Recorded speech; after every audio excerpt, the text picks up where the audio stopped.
my aunt and uncle, as I say,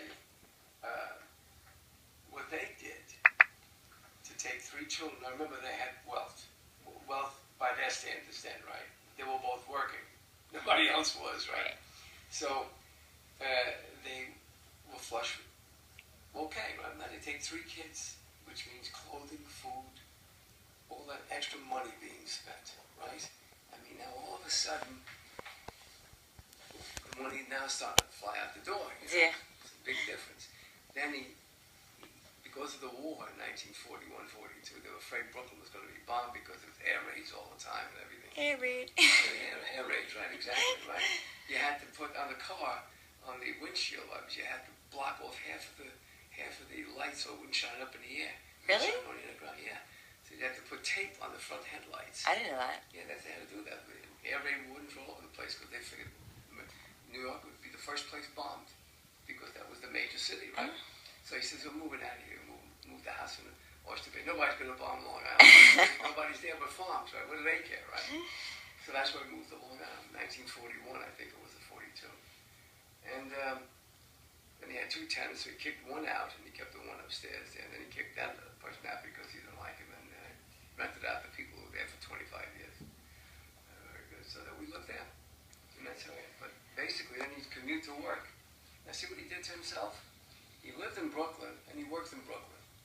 So he moves to Oyster Bay, now he's going to get to Brooklyn. Yeah. So he had to get political move, right? He had to get one of the politicians, councilman, to get him a job in Jamaica, which he did. He transferred to Jamaica, so he took the sub train every day. Now he was the first commuter, leaving 5 o'clock in the morning to sweep goddamn streets in Jamaica.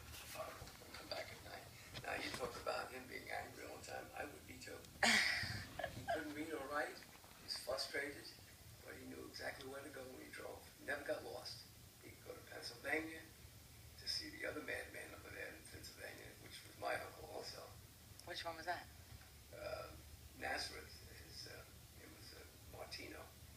He was a barber also. Oh. The story about him is unbelievable. That's another story in itself. Martino. We used to go see them at least twice a year. And we get there like on a Saturday morning, right? And take a ferry or Holland Tunnel to get there and so forth. They live in Nazareth, like what? Near France. Yeah. Right? And before we would leave, there would be crying. The mother would have 2 black eyes. He was violent, this man. Violent. And he cut hair. I said, I don't want him shaving me. Cutting hair, I'm crazy. He was always cursing and swearing. He was cutting As hair. he was cutting. Getting angry as it, you know. And he had Italian. And he sold booze on the side because that was a side job. It was a bad top gin and all that crap, you know. So, Oh, when it was illegal? yeah, of course. So he made his own stuff, made his own wine. So he cut somebody's hair, and they bought a bottle of wine from him, which was like pure liquor. Right. So the man. So what happened to him? Well, he died. Now, the man had the strength of 10. I saw him at his wedding. The son got married. He never liked this mother-in-law, you know, this wife's mother. Okay. Never liked it. Well, it was sitting. I always remember this because I think I was about 7 or 8, something like that. I always remember sitting, and Annie gets a kick out of this too. Sitting in the wedding, the reception room, and they're all sitting at the table at the reception, right? And he's sitting there with his tuxedo, my uncle, right? And we're sitting at other tables, right? And the bridegroom and the mother-in-law, I said, she must have said something. Whatever it was, he must have been drinking. It ignited him. He reached across the table and he jumped at her. He was going to kill her, right? So she started to run. And he's running after her in the middle of the floor, right? And there's 3 or 4 guys trying to hold him back. It was like, you see, like the Iron Man, Superman. Yeah. He's moving along, and he's dragging him with him. 4 or 5 guys are trying to hold him, and he's dragging him right with him, and he had his throat around him. I was going to kill her. What the hell did she say? Whatever she said, he was going to kill her. The wedding would have been a wedding and a funeral. And Grandma remembers this? Oh, yeah, that was big stuff. We'll have to hear And her of story course, too. they never forgave him for that at the wedding. Hey, well, there was a fight at my wedding too, but I didn't see it. Well, that's funny. So Martino, how long did you guys stay in touch with him? Well, he had like three daughters and a son. Did we ever know them? Oh yeah, they used to come here a lot because he married the oldest daughter married a Menicosi and sing with I forgot that big hill. Sycamore? Sagamore. No, big hill at the end of the block here somewhere. Capitol Heights. Oh, okay. And they used to come here often, and the kids used to come here a lot. Are those some of the kids we see in pictures from Christmas? I have no idea who they are. Maybe, yeah. Maybe go back further. Yeah. And one youngest girl worked in Henry's in Glencoe, which was the original ice cream parlor for the last 100 years. Wow. They still make their own ice cream. Anyway, she ended up marrying a guy that we went to high school with, right? I was a freshman, he was a senior, right? And he ended up never went to college, but he ended up being a big shot, and he had a place in Paris, right? So we went to Paris, stopped in to see him. Ah, see? She was married to a little doggy like you, right? And they lived in this beautiful place in Paris, and he took us out for dinner, so forth, we had a great time. And then everybody lost touch? that was it, but this guy bought an island. He bought an island? Bought an island, and once a year he would ferry all the people by plane to the island for a reunion. Guy had tons of money. He worked for Dreyfus and Company. And this is her husband. Yeah. And what's their name? Trying to think of his last name. Can't think of it. Well, because the maiden name was Nazareth, you said, right? Martino Nazareth? Yeah, but that's her maiden name. Yeah. So, and do you remember the daughter's name? Because Joanne. because I can look. Well, we can if we ever wanted to, we can try to find them. Anyway, we lost after that. We treated us nice though. They didn't treat you nice. We did. Oh, they did. See, that's what I like. What happened? The people that treat you nice, we want to stay in touch with. We didn't know like how many family members we have. Yeah, well, yeah. You know, like that. That sounds like they were nice people. Yeah. Other than the trying to strangle somebody, but that Well, yeah. I'm sure booze was involved, and she probably had it coming. Well, what happened to the old man? I mean, he was really stupid in one way. He was afraid that the government agents were finding out that he was selling booze on the side, right? Oh. So he took everything out of his name and put it in his son's name, right? Uh-oh.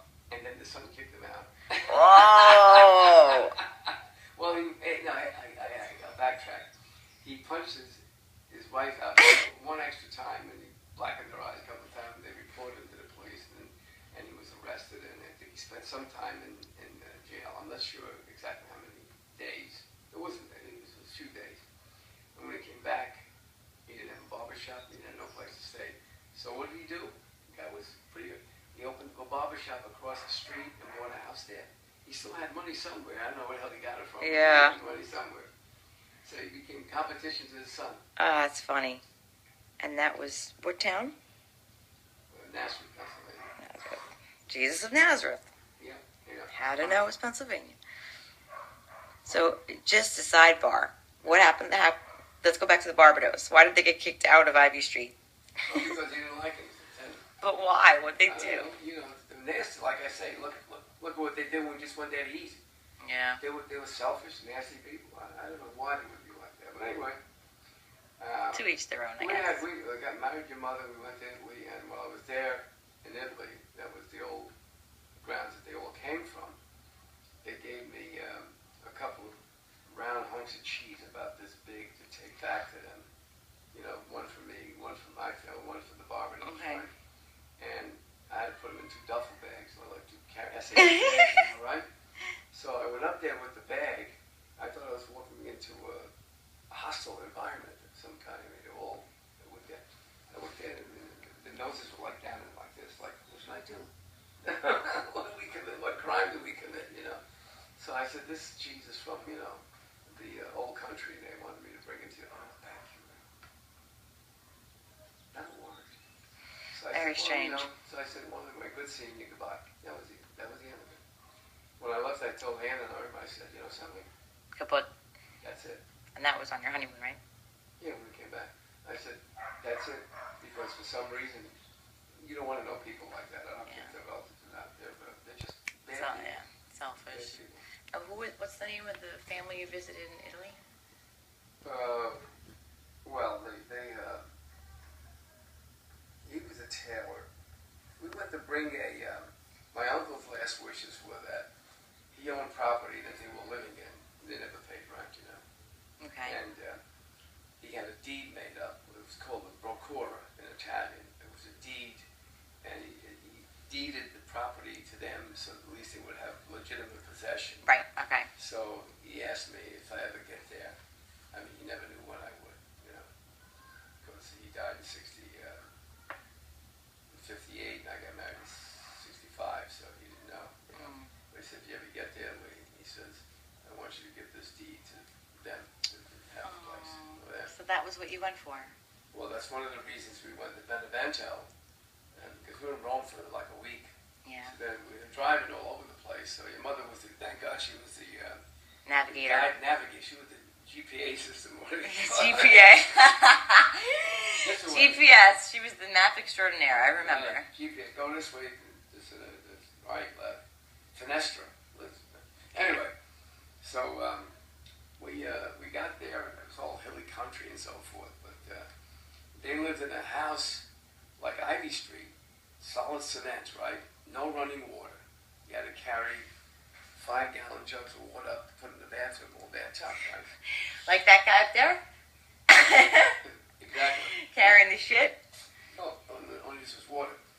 And the gallons cooked on a fireplace. And they were not allowed to sit with the men in the dining room. Only your mother was because she was a guest. So they made the food, the men ate, and they... Separately. And then the women cleaned up? A big pot of water like this with pasta, a big pot on the table with all meats in it. Anyway, I gave them some money too. I forgot how much I gave. And they were so thankful. It was the equivalent of maybe $20. But a lira was 750 liras. That dollar sign must have given about 15,000 liras, right? So they were flabbergasted with that. Yeah, so. Anyway, well, we gave him the deed and accomplished that mission. And we went on to Lake Como and then into Switzerland. And then spent about a week in Switzerland. That was beautiful. In Lucerne. And then into Germany. And then into Brussels. Took a plane to go back home. It was a 3-week vacation on $5 a day. I remember you telling me that. It's unbelievable. Right? Your mother got the book. I didn't believe it till I got there. It actually was true. Well, now it's $5 a day. Smile and pause for a minute because I don't know how long this is going to record. So say, all right, this is part 1. Say, konnichiwa. Konnichiwa, asodeshika. And what's today's date? Today's date is the 17th of June, 2012. And that would be Father's Day. It's Papa Day. Happy Father's Day. Arigato gozaimasu. Yes, love you. Go to the Japanese place, arigato. Yes, arigato. All right, part 1, goodbye. Love you. Thank you. Thank you. I'll be here tomorrow. Bye.